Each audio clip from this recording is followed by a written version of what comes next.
Is this your Booktube channel now? Hi, welcome back. There has been a lot of changes in my appearance. I recently dyed my hair split colors because I felt like it. And also I bought this wonderful Jujutsu Kaisen shirt and I feel very happy right now. Today I wanted to do something kind of special because we have surpassed the mark of me being on YouTube for a year. So it's more than a year that I've had this Booktube channel, and I feel so grateful for this journey. There are like more than 300 of you watching me, and I feel so blessed and special in that way because I don't know, I just talk about books and apparently people listen to me sometimes. But it all started with me being a watcher, and I used to get all my recommendations from Booktube. And I recently discovered, not recently, but like I made the decision that I'm not going to actively like listen to the recommendation of Booktube anymore as much as I used to do it back then, because I blindly trusted the people that I watched.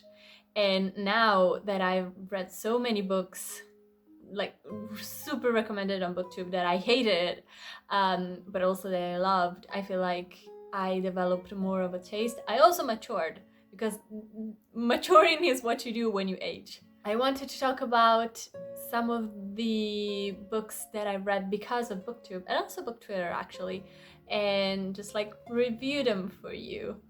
Let's start out strong with some Brandon Sanderson. This is The Well of Ascension. This was like all the rage back in 2014.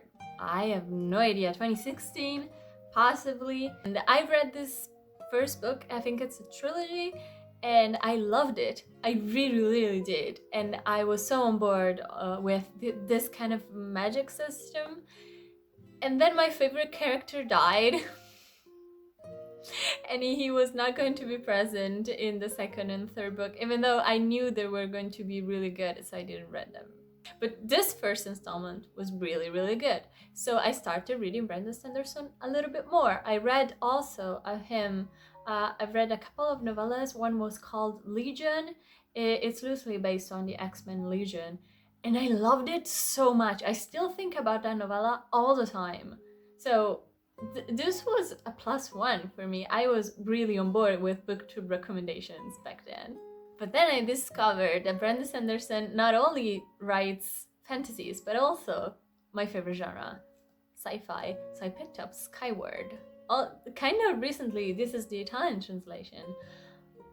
And I got 130 pages into this, and I realized that I don't think Brandon Sanderson loves his sci-fi as much as he loves his fantasies, because where this was so detailed and well crafted, this was so boring and bland, especially the protagonist. This is the beginning of a space opera, so there are these kids and they kind of go to school or classes to learn how to pilot ships because they are underground, because there's a war, like an intergalactic war that I have to win. And it's everything that I usually love. These are all my favorite tropes. And I was so bored. It was so bland, especially because I like when things are explained in details. And here, I don't think Brandon Sanderson did a lot of research into machinery, which is not compulsory when you're writing a sci-fi, but it's a nice touch for the fans of the genre. So yeah, this was a flop. I'm still debating if I should donate this or just like give it a second chance. I don't know. Leave it in the comments down below if you read this and loved it. We're doing like chronological order because this is called Underhawk by Maggie Stewart. This is the, I think, companion novels to the Raven Boys cycle. I think it's a cycle, yeah. I loved the Raven Boys cycle so much that in Italy they only translated the first 2 volumes of that series, and I got the Audible subscription for like 30 days just to listen to those 2 other books, and I loved them so much. This is the companion series. You follow a bunch of new characters, but also Ronan and Adam, but mostly Ronan and his troubles with his dreams, because whatever he dreams, he can bring back to reality. It's a family trait. And I'm conflicted on this. The problem with this one is that Maggie Stiefvater's writing is very atmospherical. It's mostly character driven because nothing really actually happens. It's mostly the interaction that the characters have between themselves. And this, written by another author, I could describe as action-packed because so much happens in this. Like, so many crazy things happen. But Maggie Stiefvater's writing is so calm and so down to earth and collected, but also whimsical. There's a break between the tone of the story and what actually happens, which makes it feel really weird. So I like it, but I don't love it as much as the Raven Boy cycle, because the Raven Boy cycle wasn't action-packed and it wasn't meant to be. This, I think, was meant to be action-packed, kinda. So yeah, conflicted. If we're going into chronological order, I knew this author for a long time because I wanted to read Lith. How do you pronounce this word? It's so difficult to comprehend. By Holly Black.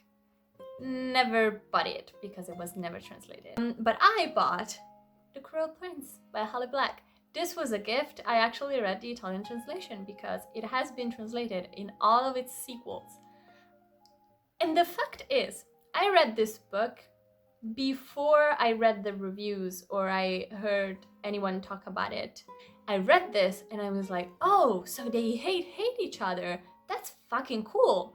That's so cool. I love books when there's like a true deep hatred between two characters, because in recent times it's everything is all about the enemies to lovers or they're actually friends at the end. No, I want them to hate each other, like trying to really, truly kill each other. That is so cool to me. And then the ending hit me like a truck and I was like, what? He's horrible to her. And not in a mean, but I kinda like you and I don't know how to process my feelings. He's actually mean. And I like that about him. It's called The Cruel Prince. He's cruel. And they develop a romance, apparently. And everybody on book Twitter mostly says that this is actually a very well crafted and soul-shattering romance. And I was left like, I'm confusion. So yeah, I liked it up until the end. I wanted him like mostly dead, but you know. Now we're going into two books that define a very important part of my life separately. So, as always, in chronological order, I discovered an author called Donna Tartt. This is The Secret History, in Italian Il Dio di Illusioni, which means the God of Illusions. And I read this book because it was so super hyped or so super hated. Like, it was a very polarizing book as I saw it. And I was like, I am so interested in this. And I realized that this was my first true introduction into dark academia. So I started reading this and I thought, this is one of the best books that I've ever read. While reading it, I get why people hate it. I so much get it. But then you get into the fact that this book as a whole is a critique on the dark academia like roots. You know, like the glorification of this academia excellence, all white, straight excellence, and these very rich kids going wild and living in worlds that don't exist. And they feel like they're invincible, they can do everything, and there are some idiosyncrasies that go into that. It is very critical of the behaviors of its character, this book, I feel like. And also because I've seen the interviews with Donna Tartt, who is a very beautiful woman, and I love her a lot.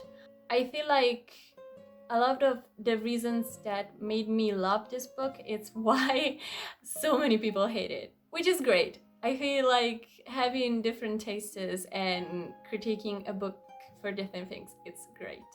And then, finished this one, I read The Goldfinch. I still loved it there was a part in the middle which I hated like so much. I was ready to give up on that book because it's a break of a book. But then the ending made it all worth it, I think. And it cemented Donna Tartt as one of my favorite authors, even though she only published, I think, 3 books and I've read 2. But the second book, I have a whole vlog for it, which surpassed 2,000 views, which is scary but also exciting because it's A Little Life by Hanya, Yana. What can I say that I haven't already said? I do not recommend this book. It was painful in a way that it's not like a fun, haha, I cried and it was so liberating, like I loved it. No, it was painful. I would never reread this book, I feel like, but it felt like so important. I felt so seen in this book, in its descriptions of loneliness, and some of the thoughts that the character have are like, I don't know, they feel like I could have thought of that at some point in my life. I felt very seen, not in a kind way. This was one of the few books in which I feel like the characters are real people and I could meet them in the streets and they'd be exactly like this. I don't know if I would befriend them or if I would especially like them, but they are so interesting. And even though this is not a happy story in any way, and the ending, I think, shatters something in myself forever, it made me realize a lot of things about the way that I function. So still don't recommend it if you're not in a good place in your life, if you're not in like a good mental health state. I don't think I'm the same person as before I read this book. Is this dramatic? This is a little bit dramatic that a book could like change some things that I view about myself, but it's like that. I think it's wonderful that literature is like that, even though this book is not wonderful. And then the next 2 books are the last ones, and also the one that made me scream so much. The first one is an Italian book that I have a whole vlog for, in which I think it's hilarious because I get 1, really mad, 2, the pure unparalleled rage that I felt at the ending of that book. I think it's hilarious. I think it's a good video if you want to watch it. Up here, it's Come Anima Mai, which was a One Direction fanfiction. Make of that what you will. The last one is one that I'm currently reading, so I haven't finished it, but I debated doing a vlog for it, but then I feel like it would be just me screaming and scream laugh at every single page. To the people who recommended it to me on TikTok and Twitter, what are you snorting and where can I get it? Because I feel like it must be something good. The book has Den of Vipers. I feel like you've seen this cover. It's a reverse harem. It's a kind of dark book. I don't want to call it a romance because it's not. There are some very, is the word kinky, possibly, elements in this book. There are no words that can describe my feelings for this book aside from what the fuck. You know those fucking awful fanfictions in which the protagonist gets sold to like a biker gang and she has like a harem of people that bully her but actually love her, and so they're mean to her but then they like have sex all the time. This is exactly that in book form, and I am so mad. It's not written particularly well, but every page is so cringeworthy in its way that it's like trying to be like tough girl and cool and edgy, and I'm like, no.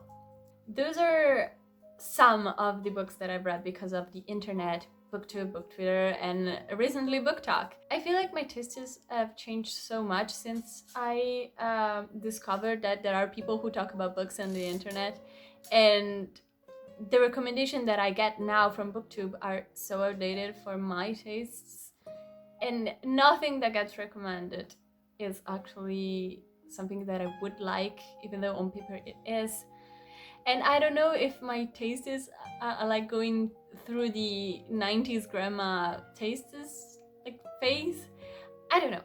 But still, I am very grateful that the internet exists, because I wouldn't have picked up books like A Little Life or A Secret History or The Fifth Season. I hope you have fun gushing and cringing at some of these books with me, and as always, please go down below. There are some very important links that you can check out, some petition places where you can donate if you have the means. Also, socials, I have them. They're also down below. What are you doing? They're also down below. I have a Twitter. It's a fun time there. I also have a Goodreads if you want to like check out what I'm reading, and I also have an Amazon wishlist if you want to know what I plan on buying, because I don't actually use Amazon. And as always, I'll see you in the next one. Goodbye. Hi. Bye.